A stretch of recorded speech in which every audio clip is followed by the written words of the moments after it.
Assalamualaikum warahmatullahi wabarakatuh. Di sini kami dari kelompok 6 akan memaparkan sekilas yaitu hasil proyek kami, yaitu membuat website dengan menggunakan arsitektur microservice, yang dimana studi kasus kami ini merupakan website e-commerce ya, yaitu menjual komponen hardware PC seperti prosesor, RAM, dan lain-lain. Nah, sebelum kami menjelaskan, izinkan kami memperkenalkan diri kami terlebih dahulu. Perkenalkan, nama saya Diva Arifal Adha. Nama saya Muhammad Fauzan Zaki. Nama saya Fauzan Dara Sidiki. Nama saya Dewi Kurnia. Saya Adam Ramadan. Saya Pak Putra Malarara. Dan berikut adalah hasil paparan proyek kami. Oke. Tiga. Oke, jadi di sini kita masuk ke bagian paling awal, yaitu yang melatar belakangi kami membuat website ini ya. Jadi pokok pembahasan utamanya biasa terjadi ketika membeli barang atau terutama komponen PC di e-commerce seperti Tokopedia ataupun Shopee. Terkadang ditemukannya masalah di mana jumlah stok itu tidak sinkron dengan barang yang ada di toko asli ya. Jadi memungkinkan terjadinya kesalahan, semisal terdapat user yang ingin membeli di tampilan webnya masih ada stoknya gitu, tapi ternyata setelah dicek adminnya ternyata barangnya kosong gitu. Nah, itu alasan kami membuat website ini, karena nantinya juga dibuat yaitu sebuah layanan gudang secara terpisah, namun akan diintegrasikan secara fiturnya sehingga tampilan jumlah stok di katalog barangnya itu tersinkron ya. Nah, makanya menanggapi kendala tersebut kami membuat website bernama Ngulik PC, yaitu hadir dengan arsitektur microservice yang memisahkan fungsi-fungsi atau layanan yang krusial menjadi layanan mandiri, dan juga demi menjamin kelancaran transaksi dan fleksibilitas pengelolaan sistem di tengah beban trafik yang tinggi. Pada metodologi dan perancangan sistem, Ngulik PC mengadopsi arsitektur microservice berdistribusi dengan memecah sistem menjadi rangkaian yang otonom. Setiap layanan ekosistem Ngulik PC memiliki karakteristik, diantaranya ada database per service-nya, lalu ada komunikasi via API dan API gateway-nya. Oke, di sini ada analisis kebutuhan. Pertama, kebutuhan fungsional atau fitur utama. Pertama, ada pencarian dan filter canggih, di mana pengguna dapat mencari komponen dengan filter yang mendalam, misalnya mencari RAM DDR4 speed 3200 MHz atau MHz per size. Dua, ada manajemen konten promosi, di mana admin dapat mengubah banner halaman depan tanpa mengganggu sistem toko. Tiga, ada transaksi real time, di mana sistem memproses pesanan dan memotong stok gudang secara instan saat pembayaran terkonfirmasi. Yang terakhir ada manajemen stok, di mana admin gudang dapat memperbarui jumlah stok fisik yang langsung tersedia di halaman produk. Oke, selanjutnya kita masuk ke analisis kebutuhan untuk sistem kami. Di sini kebutuhan non fungsional. Yang pertama ada scalability, yaitu urgensinya antisipasi lonjakan trafik 500% secara instan saat flash sale. Solusinya independent scaling pada layanan spesifik untuk efisiensi biaya. Yang kedua ada data integrity dan konsistensi. Urgensinya mencegah overselling demi menjaga reputasi bisnis. Solusinya penerapan prinsip ACID dan data logging untuk menjamin akurasi stok secara real time. Yang ketiga ada availability. Urgensinya yaitu menjamin transaksi utama tidak terhenti akibat kegagalan fitur sekunder. Solusinya pola circuit breaker mengisolasi error layanan pendukung seperti banner untuk menjaga uptime uptime 99,9%. Selanjutnya ada performance. Urgensi keterlambatan 1 detik menurunkan konversi penjualan secara drastis. Solusinya implementasi caching atau Redis untuk menjamin latensi API tetap di bawah 200 sampai 500 ms. Dan yang kelima ada maintainability. Urgensi kebutuhan pembaruan fitur antar tim yang berbeda dan mendesak. Solusinya arsitektur Lekuvel memungkinkan pembaruan layanan secara mandiri tanpa downtime. Oke, selanjutnya service breakdown atau bisa dibilang layanan utama dalam sistem kami. Yang pertama itu ada produk katalog service yang yaitu berfungsi untuk mengelola dan data dan spesifikasi teknik produk. Nah, yang kedua ada inventory service.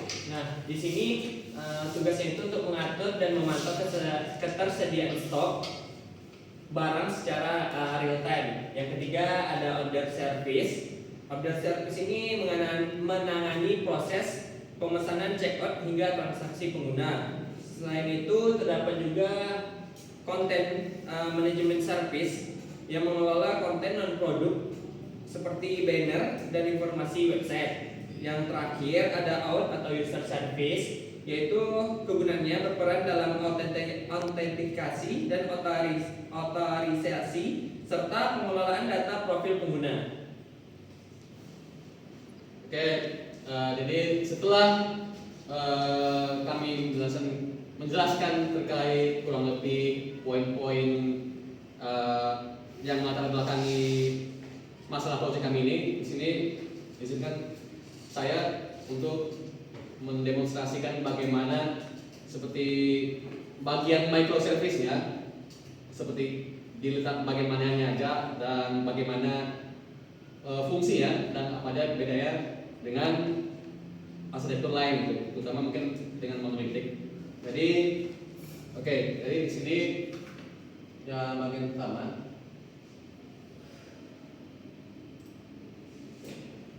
Seperti yang kami jelaskan tadi ya, jadi bedanya website menggunakan arsitektur microservice dengan yang lain itu terletak di bagian independence antar layanan, yang dimana jika kita menggunakan jika kita membuat suatu project berbasis monolitik itu kan per masing-masing fungsi atau layanannya itu masih bersifat bentuk kesatuan. Mungkin secara struktur folder itu mereka ada beda, kayak misalnya di website, pembuatan website landing page ada page khusus, ada folder khusus menampilkan page untuk halaman home, ada folder buat isinya file untuk menampilkan halaman tentang kami misalnya. Tapi secara sistem itu mereka masih bentuk apa ya? Kayak kesatuan. Mereka masih di deploy, di hosting itu masih secara menyeluruh kesatuan. Bisa dilihat dari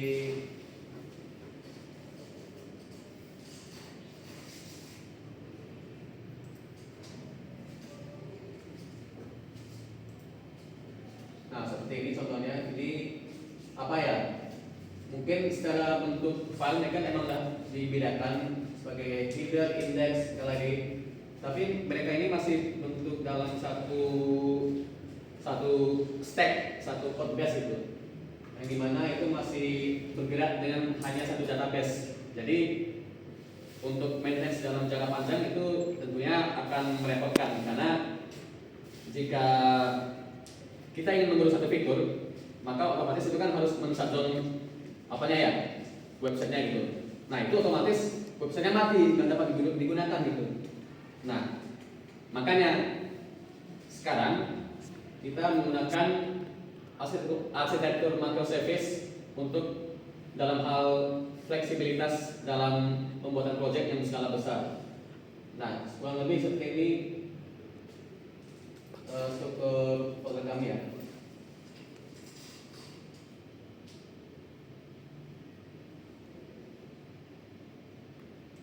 Nah, ini folder link di sini adalah nama website kami tadi. Jadi seperti yang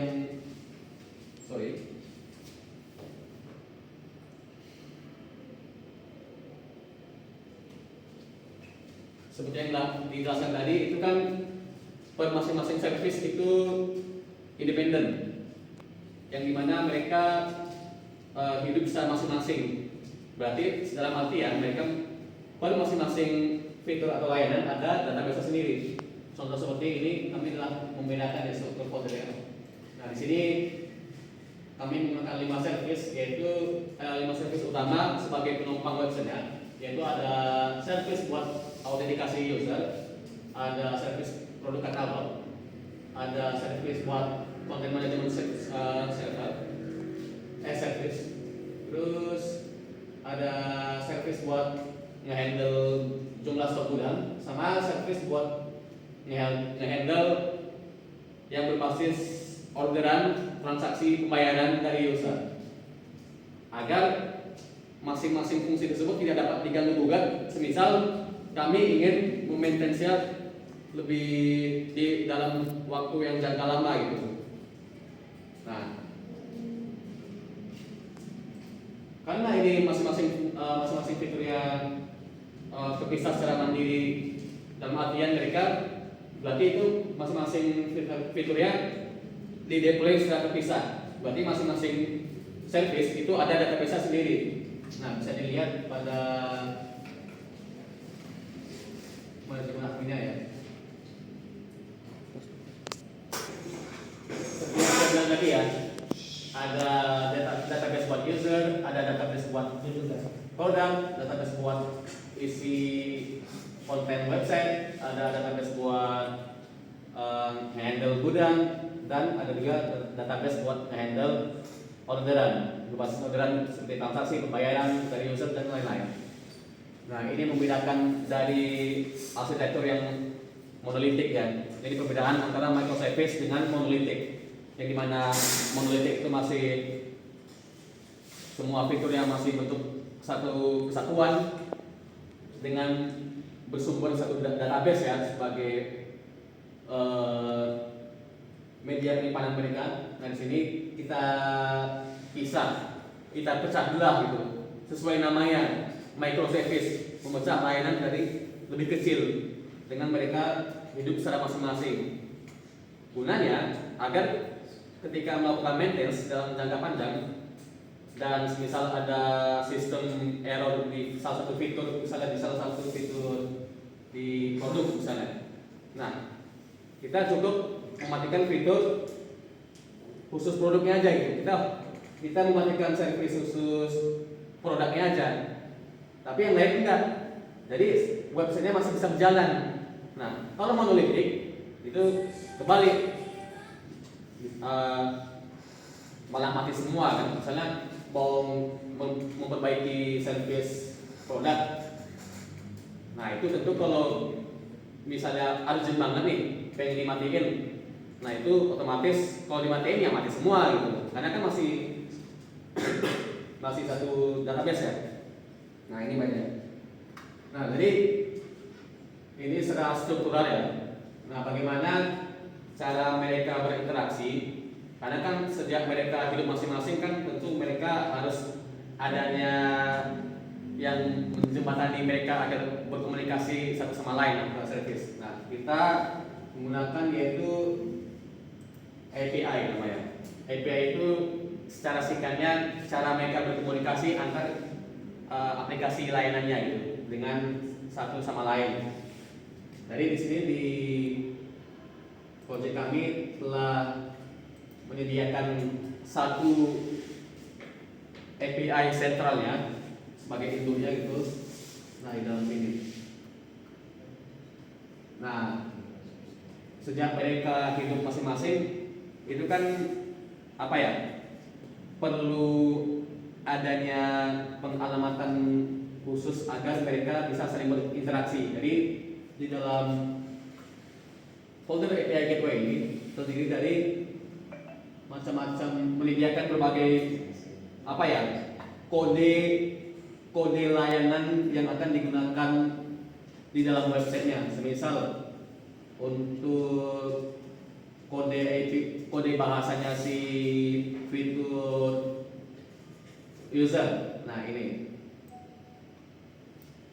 masih berupa URL ya, belum berbasis organisasi. Jadi semisal di website itu mau memanggil fungsi dari user, ya udah berarti kita memerlukan kodenya ini gitu di dalam pemanggilan fungsinya gitu, agar di website tersebut bisa nge-request data dan mengirimkan data ke dalam server user, kurang lebih seperti itu. Contoh penggunaannya ini di dalam bagian order. Ini kan bagian apa ya? Frontend depannya websitenya.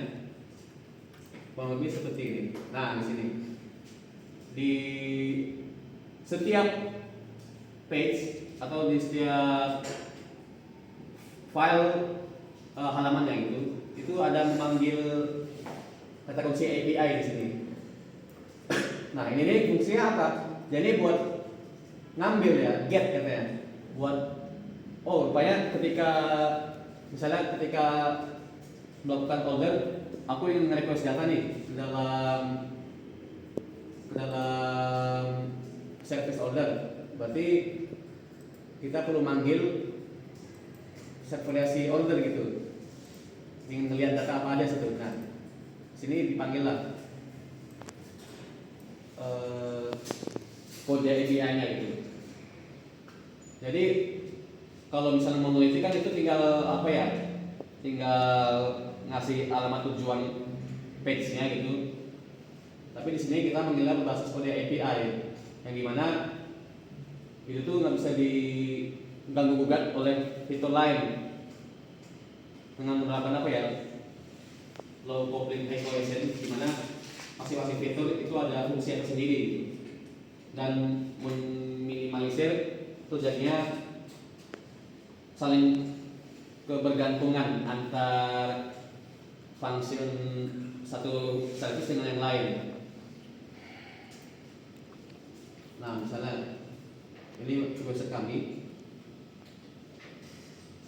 Nah, jadi semisal ketika user ngeklik store, itu di belakang layarnya dia akan nge-request data ke API dalam service katalog produk yang akan dikembalikan kepada pengguna gitu. Setelah berhasil ya ini tampilannya. Ini ketika setelah berhasil ketika telah berhasil mengambil data dari service atau layanan produk, maka akan ditampilkan kepada halaman view-nya pengguna. Nah, kurang lebih seperti ini. Ini website kami kurang lebih seperti ini. Ini buat halaman store-nya. Ini buat home-nya. Jadi ada dua admin ya untuk manajemen website sama toko ya, sama gudang. Itu bisa dicek nanti lah di kami berikan juga source code ya jika ingin lebih lengkap ya. Nah, jadi kurang lebih seperti itu ya saya.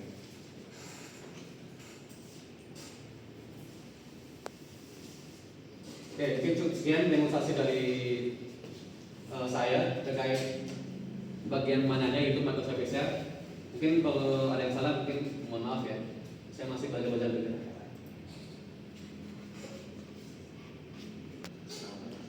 Oke, baik, sekian hasil dari presentasi kami. Lebih dan kurang mohon maaf. Wassalamualaikum warahmatullahi wabarakatuh.